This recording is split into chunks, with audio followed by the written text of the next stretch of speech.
health sector.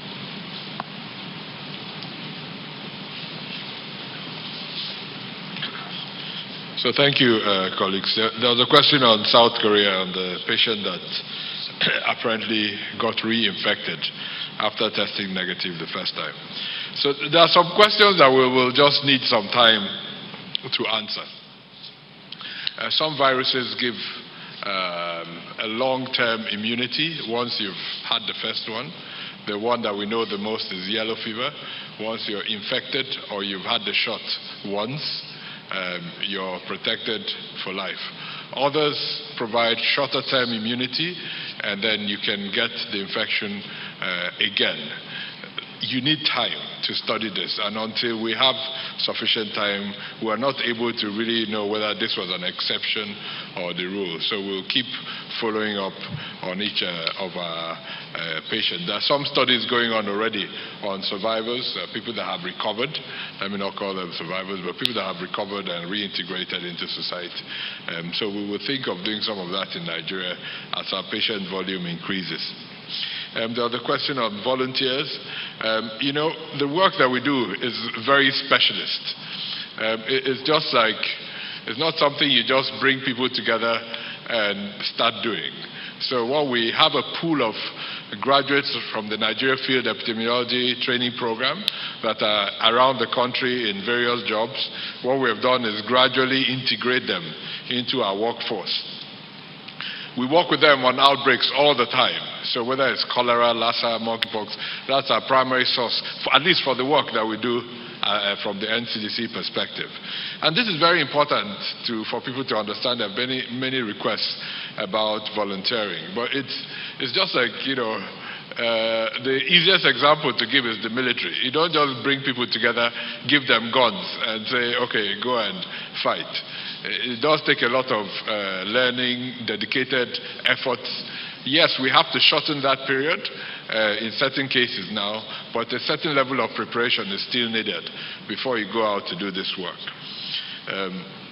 The question on research on the universities, absolutely. I mean, universities don't need to be carried along. This is their core mandate.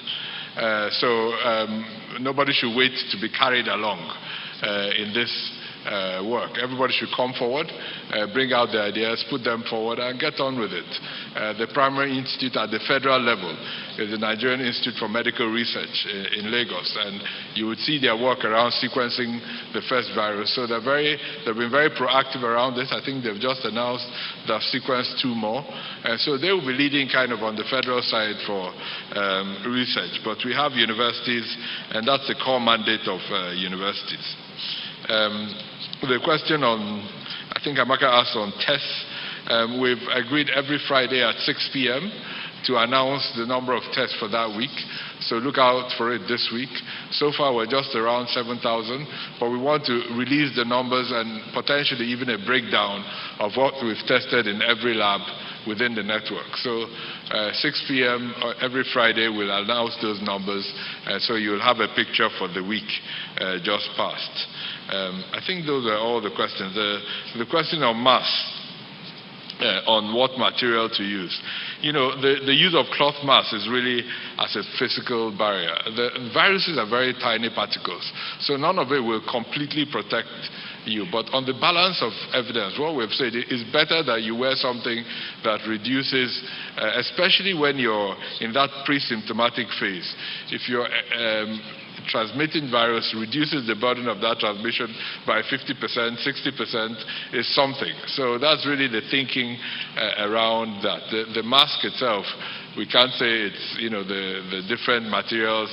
No analysis has been done on what material is more protective, because the whole thing is really a compromised situation to reduce the burden on transmission, especially in crowded places. And I think as we approach the end of the lockdown, we will gradually take things like that a lot more seriously. And especially in places like markets, you know, places where physical distancing is difficult. We will have to emphasize the use of masks in those settings, because the principle that we talk about, the physical distancing of 2 meters, are very difficult to implement in certain settings. So in those settings, we'll be firmer in the use of masks than maybe other settings where we can actually apply that principle of physical distancing in the closeness of our interactions. So I think that answers all the questions. Thank you.